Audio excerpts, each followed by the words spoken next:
Hello folks. Today what I'm doing is probably one of the most stressful VRs to ever hit the TarotTube community. I'm going to be revisiting the hashtag only 10 decks originally created by Katie Flowers, I think almost 2 years ago now. And I'm going to do an updated list. I posted my video a little over a year and a half ago. So we're going to see how my list has changed over the last year and a half. And what I'm going to do is I'm going to immediately jump into my current only 10 decks. And at the end, I'm going to revisit the decks I had previously chosen for this tag. And then I can talk about why they're there, why they're not there, whatever the case may be. I don't want to spoil anything. So jumping right in, I'm going to get my favorites out of the way. First, we have the Ritual Tarot. So this one, I have this version with the plain black backs. This is technically the second edition, but I think it's the same as the first edition. I don't think she made any changes that I'm aware of. I think the change was maybe the box. I think it used to come in a tuck box, not sure. But then there was like a distressed version after this, and then there's the labeled version after this. So that's the version I have. I just really love this deck, and I do think it was quite appropriately named Ritual Tarot because it does feel like a ritual when I use this. It does not get used every day, but it certainly gets its use and has its place in my practice. I don't pull too many cards at once with this bad girl here. It does tend to get a little, I feel like it's just information overload when you pull too many cards from this deck. So this is a 1 or 2, max 3 card pull for me. I usually do an oracle and then this guy, or ask for just like a 1 card message from this guy. But it would be sorely missed if it was no longer in my practice. So that is a no-brainer for me. The other no-brainer, I'm filming right next to my nightside stand today, just due to light reasons, and it's coming in handy because all these decks are within arm's reach of my bed. The next deck that I could not live without is the Saint Soleil Beginner's Tarot.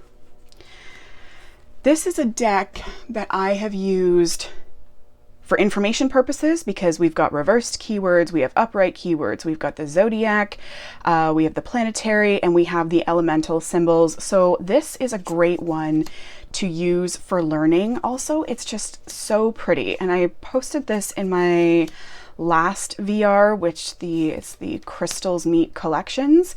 And there was a word I was trying to think of, and at the time I couldn't think of it. So now I remember what it was, and that is soft. This deck does have a very soft feeling, a very soft vibe that it gives off. And I love it. Aesthetically, I love it. I think the colors are very soothing. I do enjoy the keywords. They come in handy, as well as the little elemental and zodiacal planetary cheat codes. Love it. So this is another one that I could not live without. They have updated this version and some cards have been changed. There's also like a dark version of it. It is quite a thick deck. Like I can't quite get my hands around the whole thing. It still shuffles decently though. Let's give her a go just so you can see.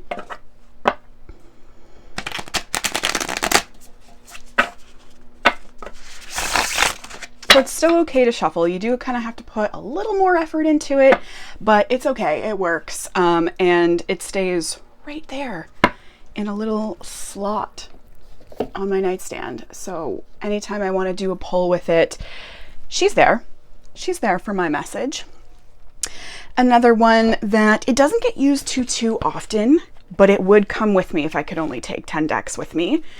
And that is the Golden Art Nouveau. This would be my RWS replacement. I don't love the plaidback RWS, so this would be my version of that deck.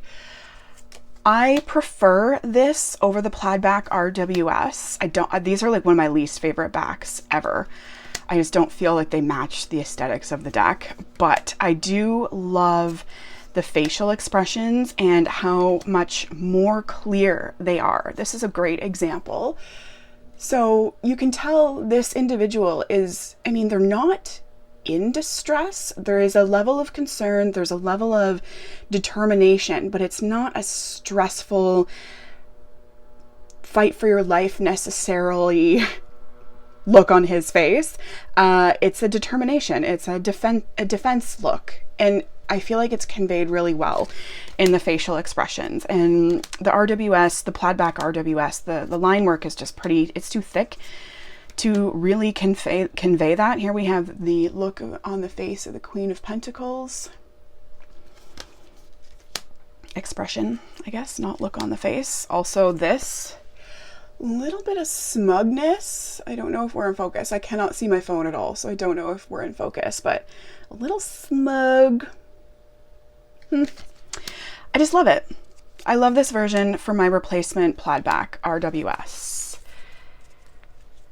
So it would come, even though it doesn't get too much use. It is a deck that I tend to, like, if I'm reading with friends and I want that traditional feeling, this is the one that comes out. We are cruising right along. Another one that I couldn't live without, which shocks me. I did not expect this from this deck, is the Outgrow Yourself Tarot and Oracle. I kind of avoided this deck for a long time just because it does have a Thoth influence, and I didn't know how I would feel about that Thoth influence, but this deck works great as the Thoth or the Oracle. I have used it both ways throughout the year since I've purchased it, and I just enjoy it so much. I think I actually prefer the Oracle if I had to choose one over the other. I do think I prefer the Oracle. The Oracle has just been so accurate for me. And it's funny because some of them are quite specific. Let's see if I can find one. And some of them I feel like wouldn't necessarily relate to what the question was or the message I was being given that day, but they always have. They have always been spot on. So if I had to choose with strictly using the tarot or the Oracle part of this deck, I would probably go with the Oracle, sorry, because it's just been perfect. So this is another one I could not live without. So she's on the list for sure. Another one that's been a joy to work with for me this year is the Lilifer Tarot. I have the gold foil edition. If you saw my last video, you would know this. This one has been fantastic. It was another one that I was a little bit resistant to getting because of the Thoth influence, but it has been perfection. It's a bit of a different read, and I don't know how to explain that. I don't know how to unwrap that for you guys, but it's been a workhorse for me this year, for sure. So that's the Lilifer Tarot. This one I got from the Gold Foil Kickstarter.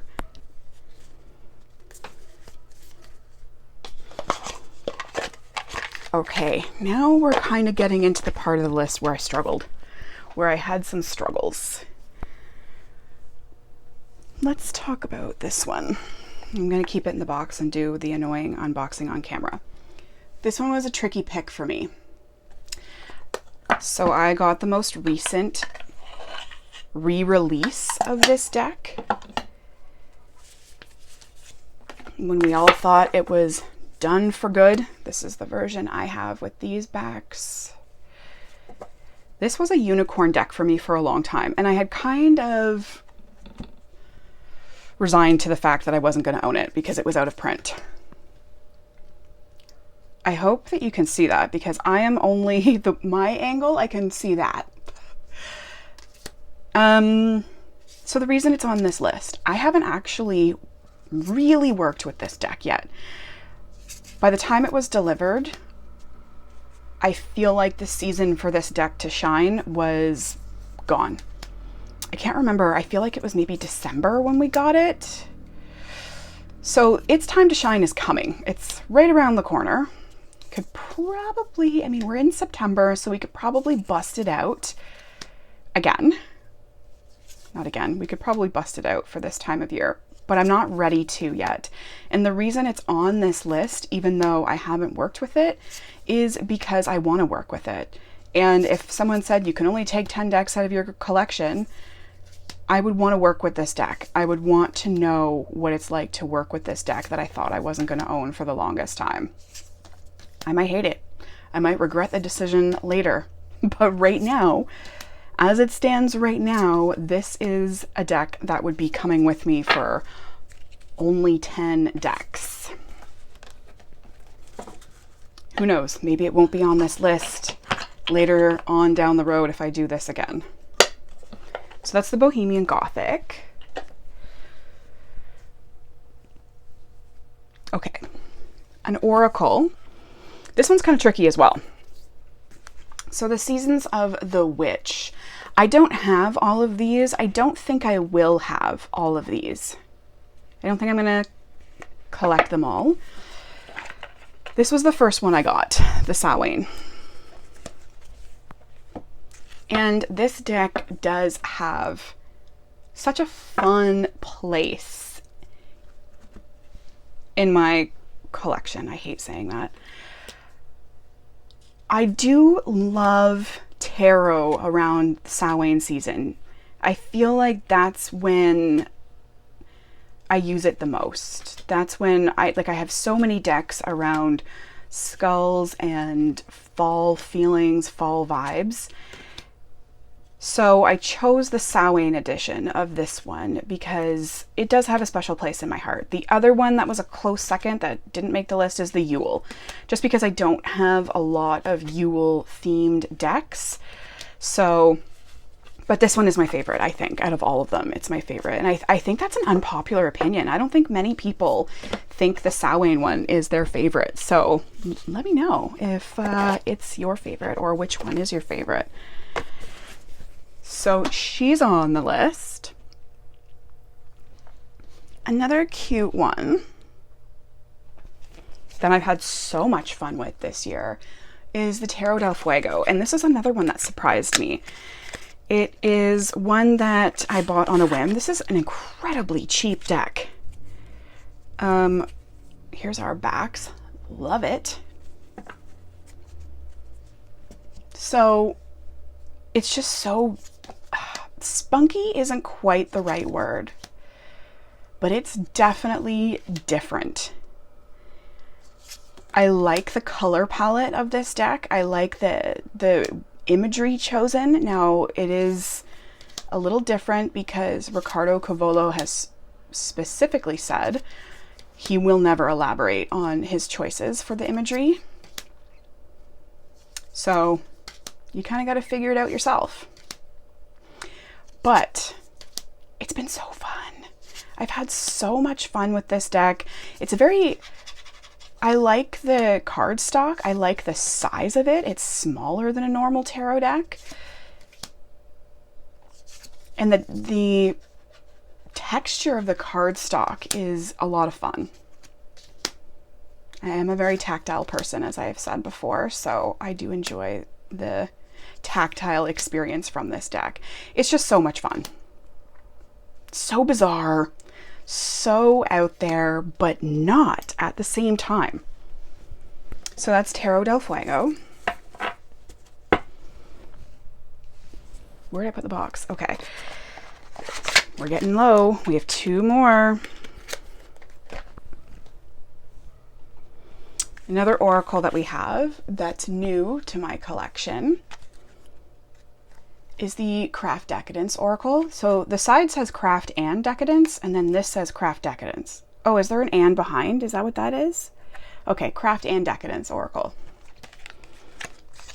I haven't had this one that long. I got it in July? I've wanted this one for a really long time.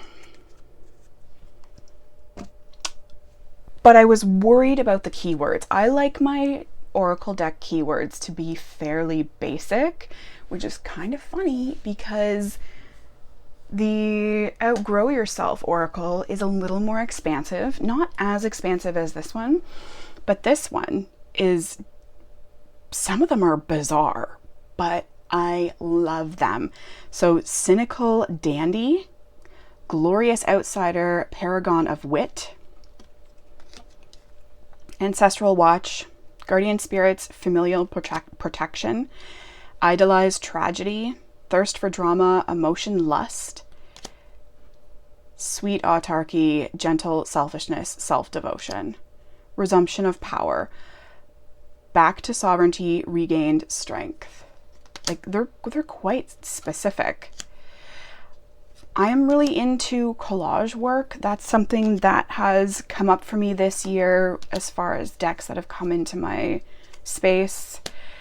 This one is stunning. This is the same creator as the Noisy Museum Tarot, which I have had my eyes on and I probably will eventually at some point purchase, but I do feel like I have a lot of collage decks. Well, not a lot, but I have brought in a few this year, and it just kind of feels like maybe it will be overkill to bring in another one. So I don't know. Maybe not this year, maybe next year. But this Oracle, oof, I love the keywords and then the little extra keywords on the bottom. And the guidebook that comes with this deck, another thing I love, is it tells you what the art is. Let's try and get rid of that. It tells you what the art is. So if you're ever curious about what's on the card, there you go. And I do rather enjoy when decks do that. So that's another bonus for this deck. And I edged mine. I tried to, I don't know, cameras sometimes pick up reds and pinks and purples and oranges a little different, but I tried to match something in here to the edge. It came out a little more wine color than I would have liked, but I just wanted to get away from black. I do so much black edging, so I thought I'd try something different. Last on our list. This is a newer edition for me, and I have been obsessed with it. I've been obsessed with working with it. That is, of course, the Sistine Tarot. So this is another collage piece that came in this year, and I haven't been able to put it down. I'm kind of forcing myself to put it down now that we're in September. It doesn't really give me September feels, so it's been easier to back off from this deck a little bit, but it's been my go-to ever since I bought it, ever since it arrived. So I don't know if it doesn't give me winter feels either, so I don't know how my usage of this deck is going to be during the fall and winter months, definitely spring. Because I do have so many fall decks that are just perfect for the fall season and the Samhain season. So this one kind of doesn't really fit into that. I know I'm going to want to use it because it's the only deck I've been wanting to use for the longest time. So I do know I'm going to want to use it, but I have so many other decks that, I mean, it's their time to shine right now. So we'll see what happens with this. But for now, I've been able to use a couple other decks for the month of September, and I don't think I've used this one at all yet in September, so we'll see. We'll see how that goes. So that's my current only 10 decks revisited list. Now, let's briefly go over what my original list was a little over a year and a half ago. We have Not the Right Notebook. hold the line. All right. December 2021 is when I filmed the original video. So I had the Divine Feminine by Kokorina. I still own this deck. I still love this deck. It is a deck that if this list were updated to, let's say, 15, it would be included, but right now, not. Modern Love Tarot by Ethany was number 2. This deck, I still own it. It does not get a lot of use. I will say it's going out of print. There are not many copies left. In fact, they might be gone by now. So if you were wanting to get your hands on the Modern Love Tarot, now is the time. I do love the guidebook. I still love this guidebook. Mermaid Tarot was number 3. I still own this deck. She still gets some use out of me, but I think even if this list were extended to 15, I don't think that it would make the list. Dark Mansion, it was number 4. Still have it, still love it. It has a very specific use for me. It gives me cheeky responses. So if I'm in a mood where I want a cheeky response or I'm able to handle a cheeky response, it would get used in those situations. 5 was Golden Art Nouveau, which is still on the list. So we have our first repeat. It was for the same reason that I've outlined in this video. It's my RWS replacement, and I couldn't not have an RWS in my space. So that's why it is still there. Then we had the Threads of Fate Oracle. This is another one that I think is out of print. I haven't used this deck too much. I still own it. It's stunning to look at. Like it really is pretty. The keywords, for the most part, I love. Occasionally there's a keyword in this deck that I'm like, not my favorite, but I still really enjoy this deck. I'm not getting rid of it. It's still there. It wouldn't make the top 15, I don't think, but number 7 was the Awakened Soul Oracle. I liked this deck in my original video because of the basic keywords and the modern keywords. But I don't have this deck anymore. It was rehomed. I think last year I rehomed it. So yeah, she gone. Then we have Oak, Ash, and Thorn. Another deck that's great to use for the fall. Great to use for, I think, September and early October. Super cute. Love this deck. Love the artwork. It's still here. So I don't know if it would make top 15 or not. Then we have a Mass Market Oracle, the Chakra Insights. Great deck, great guidebook, as I outlined in that video. But there's just so many things that have bumped it to a lower place in the list. Still a great deck. I still really enjoy it. Still have it. The last one on the list was the Friends Tarot.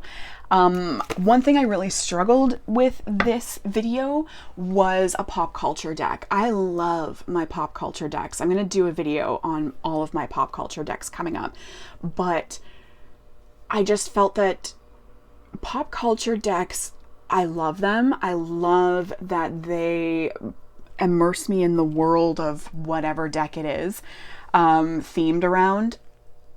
But I find for readings, they have to be a playful reading almost in order for me to use a pop culture deck. And I do like using them with my friends because they relate to the images, I find, better than, like, let's say the traditional RWS images in tarot. So it gives them something to relate to. It gives them something to pull the meaning back to if they're familiar with the show or the movie. I love my pop culture decks. I love them. I almost consider them collector items. They don't get used too often, but they do get used. But as far as having them on this list goes, I just think there's so many other decks that get used so much more from my collection or from my shelf that have now taken the place of these pop culture decks as far as an only 10 deck list goes. If it was 15, I'm sure you'd see 1, maybe 2 on that list, but it's only 10 and I am a rule follower. Another couple of decks I wanted to give a shout out to that didn't make the list but do have a very special place for me is the Intuitive Night Goddess. I really enjoy that one, so it might make the list. It would probably make the list if it was extended to 15. We have the Oracle of the Radiant Sun. It's definitely on there. I do enjoy the Language of Flowers, the little tiny rock pool one. That's another one where the keywords tend to hit. They also, the Language of Flowers matches a couple of the decks that I have on my updated top 10, only 10 decks list. So the vibe would fit really well. There's so many that I could mention. I love them all, but we had to go to 10 and I'm a rule follower. So I only showed you 10. That is my only 10 decks revisited hashtag response. I think a couple people have done this. So really interesting to see how tastes have changed. The other thing to note is that most of the decks on this list were new to me since I did the last video. So it also goes to show like new decks come in or your taste changes. And I don't think I had a single collage deck on my first one. So a lot of that can happen as well. So you never know. And most of these were new to me at the time. So there you have it. That's my video for only 10 decks revisited. Thank you for watching.